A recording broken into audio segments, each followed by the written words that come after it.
Welcome to the Restricted Handling Podcast. Let's dig in. Here's what's been going on in Russia in the last 24 hours. Yesterday, we talked about the shockwave inside Moscow after the U.S. operation in Venezuela, and how carefully the Kremlin was trying to keep that embarrassment from bleeding into Ukraine diplomacy. Today, that compartmentalization got stress-tested at sea, and it mostly held, which tells you something important. Over the last 24 hours, the United States didn't just chase Russian-linked shadow tankers, it boarded and seized them. The tanker formerly known as Bella 1, which we mentioned yesterday as being escorted by Russian naval assets, didn't make it to safety. Despite the reflagging, despite the Russian tricolor slapped onto the hull like a late-game Hail Mary, the ship was boarded south of Iceland and taken into U.S. custody. Another tanker carrying millions of barrels of Venezuelan crude was seized in the Caribbean at the same time. What's new today isn't the pursuit, it's the outcome. Russia talked a bigger game yesterday, sending a submarine and surface assets as a show of protection. Today, that protection proved symbolic. Moscow lodged formal protests, accused Washington of piracy, demanded humane treatment for Russian crew members, and then stopped. No reciprocal action, no naval countermove. No escalation ladder. That restraint is the update.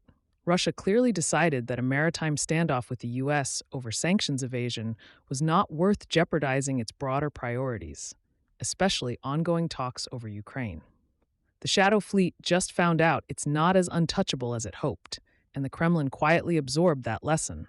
This also adds texture to something we talked about yesterday: Russia's reliance on sanctions evasion as economic oxygen. What changed today is that those networks are no longer just operating in gray space. They're being openly contested and sometimes dismantled by force. That's a psychological shift as much as a legal one, and Moscow felt it. While this was playing out at sea, the diplomatic track on Ukraine kept moving, but not resolving.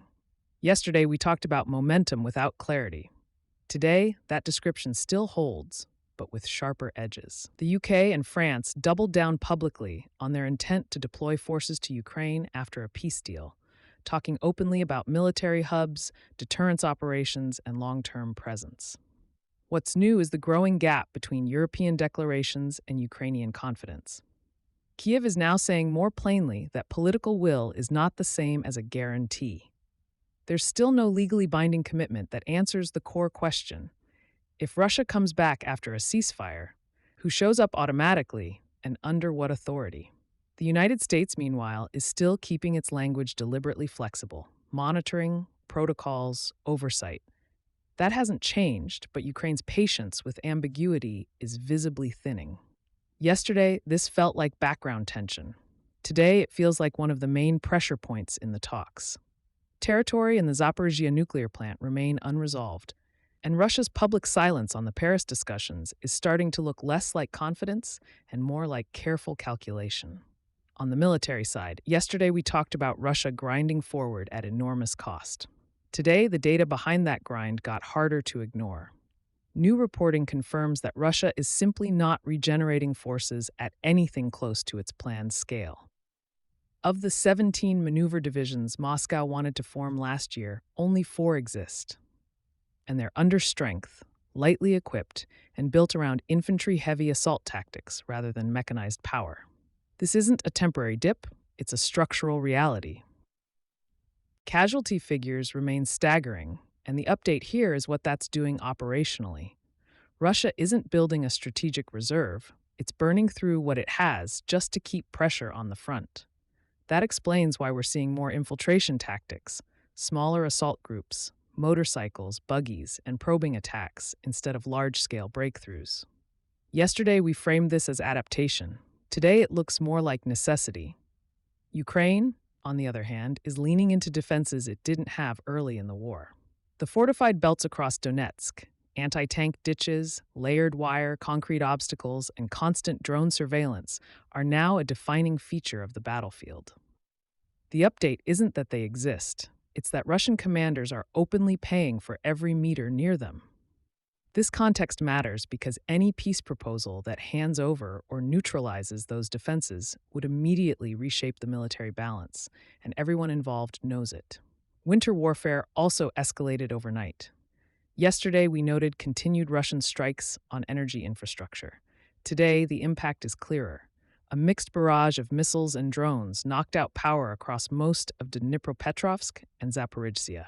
Hospitals switched to generators, water systems faltered, transit systems shut down, and in some areas, even air raid sirens failed because there was no electricity to run them. This is the same coercive playbook Russia has used before, but the conditions, deep winter, stretched infrastructure, civilian exhaustion, make it hit harder now. What's different today is the Ukrainian response pattern becoming unmistakable.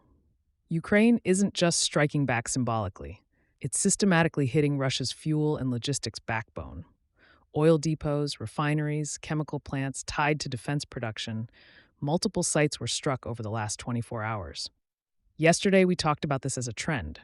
Today, it looks like a campaign. The repetition is the message. Russia isn't dealing with a one-off capability. It's dealing with sustained pressure deep inside its own territory. Ukraine's internal security services also provided a grim update. More Russian-directed sabotage plots were disrupted, including attempts to recruit locals, sometimes minors, via telegram to guide missile strikes against energy facilities. This isn't new behavior from Moscow, but the frequency is. It reinforces how aggressively Russia is trying to compensate for battlefield and targeting constraints by outsourcing risk onto civilians. Zooming back out to Europe, yesterday we flagged the growing contradiction between European security rhetoric and economic reality. Today, that contradiction is harder to ignore. New figures show billions of euros still flowing into the Kremlin through Russian LNG exports to Europe. France and Belgium remain major entry points, and European-owned ice-class tankers are still doing the heavy lifting. The pledge to ban Russian LNG exists, but it's future tense. Moscow is cashing the checks in the present. And finally, inside Russia itself, the domestic picture continues to tighten. Security forces disrupted concerts, checked phones for anti-war content, pressured detainees into signing military contracts, and made new arrests for extremism. Compared to yesterday, the update here is not escalation, but normalization. This is now routine behavior for a state trying to suppress fatigue, dissent, and comparison, especially the kind of comparison that starts with, "Why can't we do what the Americans just did?" Thanks so much for listening and for being part of the RH community. If you enjoyed this episode, subscribing, leaving a quick 5-star review, or sharing it with someone you know makes a huge difference. It's how this network will grow. We also publish a daily written intel brief on Substack, where you'll find even deeper coverage of Russia and China, along with insights on the Middle East and the DPRK.